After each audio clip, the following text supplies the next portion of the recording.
Right on, right on. Beautiful people in the building. We're now at full strength.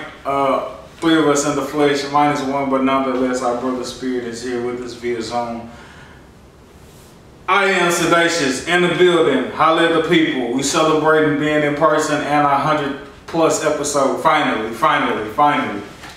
I'm gonna hit the LeBron like he did the other night. Yeah, man. Holla at the folk, Dacious. You on mute too. Good afternoon, good evening, good morning, depending on where you are chiming in from the world. It's the one and only, and I just want to say thank you so much. Again, like I always do, we really appreciate it. And I also want to wish you and your family a happy Thanksgiving. And like my pastor said, man, it's a blessing in the dressing. So, that's that. Real quick, Sedacious, we want to get your takes before our production system goes out on you. Your Cowboys, they're 7-3.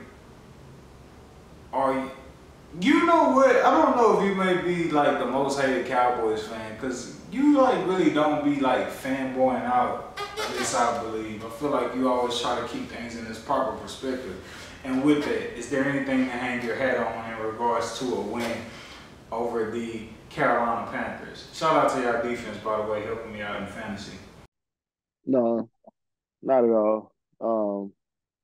Not one bit. Our next big game will be Philly, and luckily that'll be at home for us.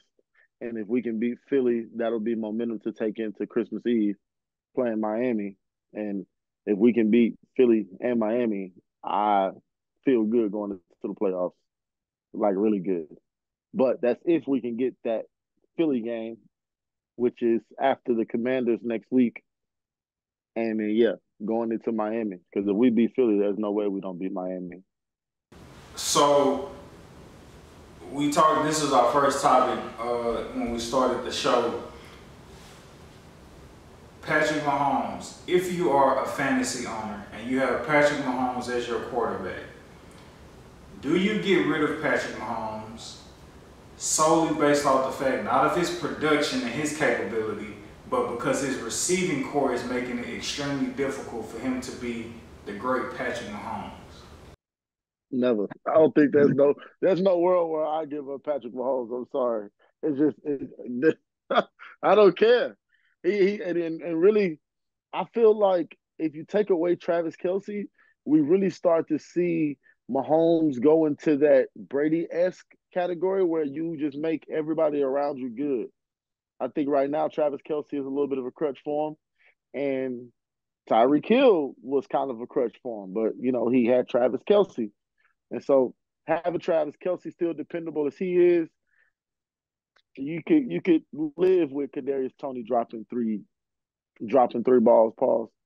But yeah, I never, in no world do I give Patrick Mahomes up, because even if he loses the rest of these games, he's going to give you good production in the fantasy.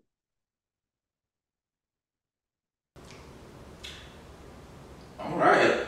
Well. Yeah, man. Okay. What else was a hot topic for us before they just got on for football? Oh, Zach Wilson being demoted down to the third string quarterback. Do you feel like Zach Wilson, this is the end of his career, or do you feel like he needs a second chance and with another team? I think if he does get that second chance, he's going to need the development from somewhere. You know what I'm saying? Like, if the Jets demote him to third string. This ain't grade school, bro, where you just get 17 years of this shit. If you ain't getting in the first 3 or 4. 7 year senior. Man, bro, COVID year. Get your Canadian ready. Get your knee house ready. Get ready to play some arena football league. Man, try that Canadian football. Something, bro, because you ain't gonna do it much longer here. USFL, whatever, semi-pro, rec league, intramural, YMCA, whatever, bro. Not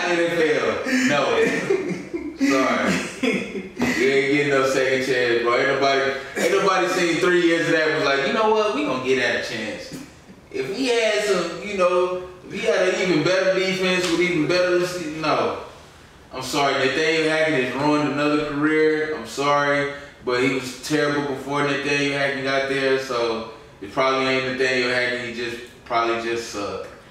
Dataious, where do you think would be an ideal second chance landing spot for Zach Wilson?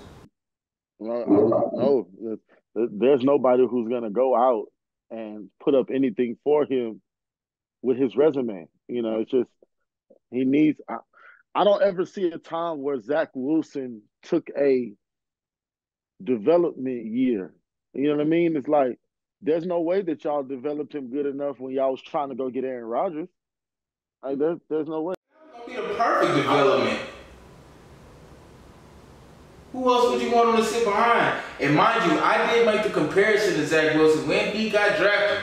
We had a tape. I said that he resembled Aaron Rodgers at BYU, his BYU tape. Obviously, that has not translated into the league, but you know what I mean? Ideally, right, you would want him to sit behind somebody like Aaron Rodgers and soak up the game and the knowledge, but again, you could say you got an entire offseason with dude.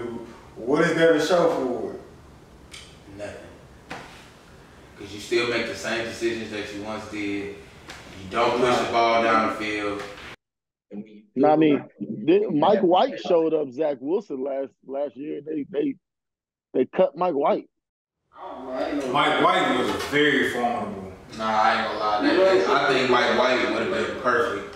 He'd have been able to step in, and I think they would have rallied around young Mike. Humble opinion. They probably need to be calling him right now. He said, hey Mike. It don't look good. Uh-oh. I know. Yeah. Game time. Well, that was our brothers. I am Sedacious. Make sure you follow him at I am Sedacious. Shout out to our brother making sure he can get in on this episode.